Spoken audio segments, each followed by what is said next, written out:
안녕하세요, 비트TV입니다. XRP 차트입니다. 제가 이렇게 끄적거리는 게 좀 눈에 거슬리시죠? 근데 이게 저의 잔머리를 살리는 루틴이기 때문에 좀만 이해해주세요. 자, 여기서부터는 구독자분들에게만 노출이 되는 영상입니다. 구독, 좋아요 좀 눌러주시고요. 날씨가 너무 따뜻하죠? 너무 따뜻합니다. 외부 활동하시는 분들은 꼭 신경 쓰셔서 아프지 않게 여름을 보내시기 바랍니다. 그리고 먼저 공지를 하겠는데, 이번 주 화요일 저녁 8시, 내일이죠, 내일 유튜브 멤버십 라이브를 진행합니다. 1시간 정도 해요. 조금 더 할 수도 있어요. 노래는 안 할게요. 걱정하지 마시고, 유튜브 멤버십 회원분들은 내일 저녁 8시 라이브에서 생생하게 XRP의 음모론에 대해서 이야기를 해봅시다. 자, 제가 말씀드린 대로 4,400원짜리를 호버링을 할 겁니다. 별다른 이벤트가 생기지 않은 이상. 지금 XRP 가격은 4,300원을 계속 왔다 갔다 하다가 4,408원 정도 하네요. 이 자리. 비트코인이 갑자기 모질이가 되지 않는 이상 이 자리를 호버링 할 겁니다. 그리고 한 번 더 트라이를 하겠죠. 4,980원.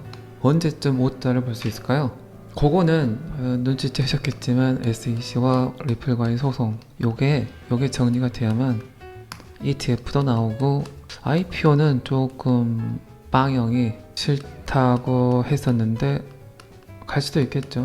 어쨌든 미국 입장에서는 지금 XRP를 대대적으로 홍보를 해야 되기 때문에 나스닥에 상장된 회사가 만든 코인이야, 또는 미국이 인정하는 최초의 암호화폐야, 이렇게 이야기를 해야 되기 때문에 그러겠죠.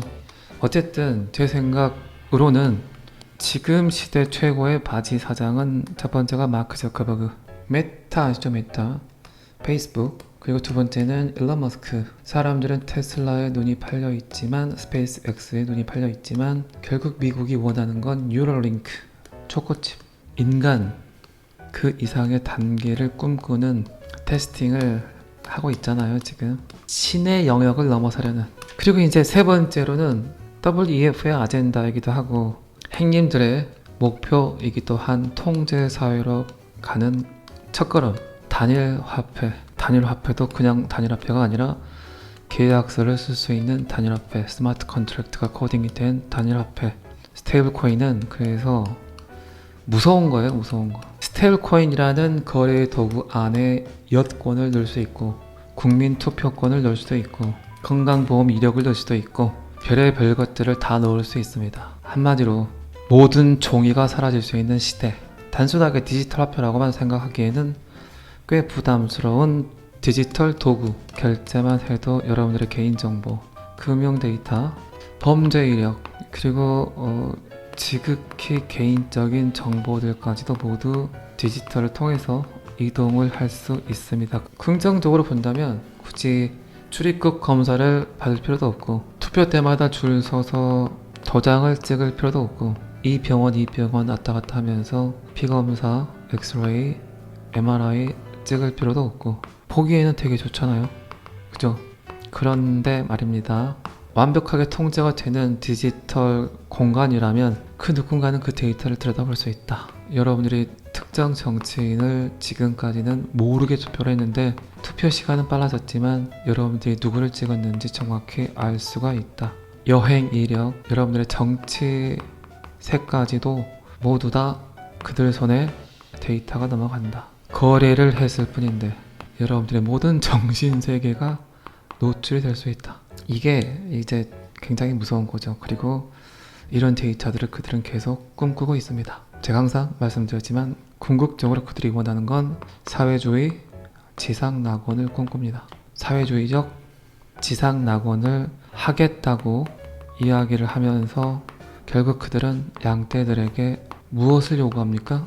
복종을 요구하죠. 어쩔 수 없어요. 그래서 스테이블 코인 CBDC는 그 시작점이고, 2025년 드디어 그 어젠다가 구동이 되었습니다.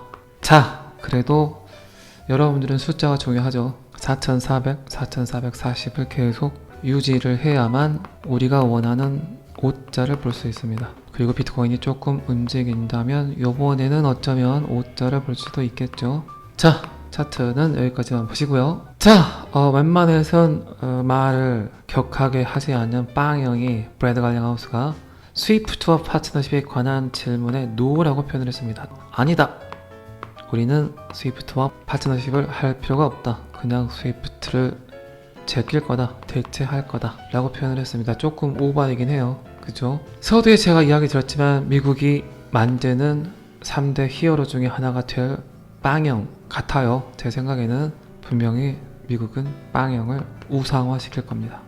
그래야만 XRP를 활용하기가 편하겠죠. 빵형을 우상화하기 가장 쉬운 방법은 제가 이야기 드렸죠. 예를 들어 XRP 가격이 오르면 제 구독자 수가 늘겠죠. 하다못해 대한민국에 있는 8만 유튜버의 구독자 수도 느는데 그 코인을 만든 회사의 대표의 인지도가 얼마나 높아질까요? 충분히 영웅을 만들 수 있습니다. 사람들은 돈을 손에 쥐면 그 사람을 추앙할 수밖에 없죠. 이 부분은 제가 꽤 오래전부터 이야기를 드렸어요. 그렇게 되는지 안 되는지 이제 여러분들이 직접 두 눈 부릅뜨고 보세요. 그냥 가격 상승을 해서는 영웅이 안 되겠죠. 최소 10배에서 20배 정도 상승을 시켜버리면 빵형이 원하든 원하지 않든 전 세계 미디어를 통해서 빵형은 아주 위트 있는 말로 대중들을 웃겨줄 겁니다. 저의 히스토리는요, 우리 회사의 히스토리는요, 이래가면서 SEC와의 소송을 비아냥거리면서 나는 이랬다 이러겠죠. 뭐 아시겠지만 브래드 갈링하우스가 영웅이 될 수밖에 없는 가장 큰 이유는 매해 WEF 월드 이코노믹 포럼 다보스 포럼에서 금융의 혁신을 이야기하는 스피커로 수많은 국가의 대통령들 앞에서 그들을 가르쳤기 때문에 이미 WEF에서 브래드 갈링하우스를 밀고 있다. 고 보면 되겠죠. 아직도 리더성입니까? 아직도 비반꿀입니까? 아니면 아직도 스캠입니까? 잘 판단하세요. 자, 어쨌든 이렇게 말을 했던 빵형의 생각은 저는 페이크라고 생각을 해요. 강한 척을 하는 거죠. 예전에는 이런 모습들을 보이지 않았어요. 분명히 굉장히 보수적이었고 소극적인 형태를 보였어요. 특히 전통 금융기관에 대해서는 누가 보더라도 약간 비굴한 모습을 보였던 빵형이 스위프트 문제 없어 라고 표현을 했던 건 그만한 권력, 그만한 권한을 미국에서 지금 주고 있다라고 판단을 해도 되겠죠. 제 보기에는 리플이 가장 필요한 데이터는 전통 금융 시스템의 데이터입니다. 데이터. 그게 가장 필요해요. 그게 얹어져야만 진짜 리플이 하고자 하는 일을 할 수 있기 때문에. 근데 뭐 이렇게 말했다는 건 이미 그들의 데이터를 받을 권한을 부여했다라고 봐도 될 것 같습니다. 자, 그리고 요게 크죠. XRP 애틀란타 연방준비은행으로부터 특별하게 언급됐다. 자, 아틀란타 연방준비은행 정책허브가 2023년 5월에 발간한 웹3 소개와 금융 서비스에 미치는 영향이라는 보고서에서 블록체인 기술, 특히 웹3를 주도하는 기술이 금융 인프라를 어떻게 혁신할 수 있는지 탐구를 했는데 XRP는 스텔라와 함께 국경 간 거래 및 기관 결제에 사용될 토큰으로 등재가 돼 있었다. XRP가 대략적으로 국제 결제 수단 또는 도매 결제 코인으로 구상되었다라고 언급되었습니다. 대놓고 연방은행에서 XRP와 스텔라 루멘을 언급했다. 참 좋은 모델이다. 이미 그들은 준비를 하고 있다. 금융 시스템은 그래서 최소 100년의 프로젝트라는 말을 들어보셨죠? 2009년 1월 비트코인,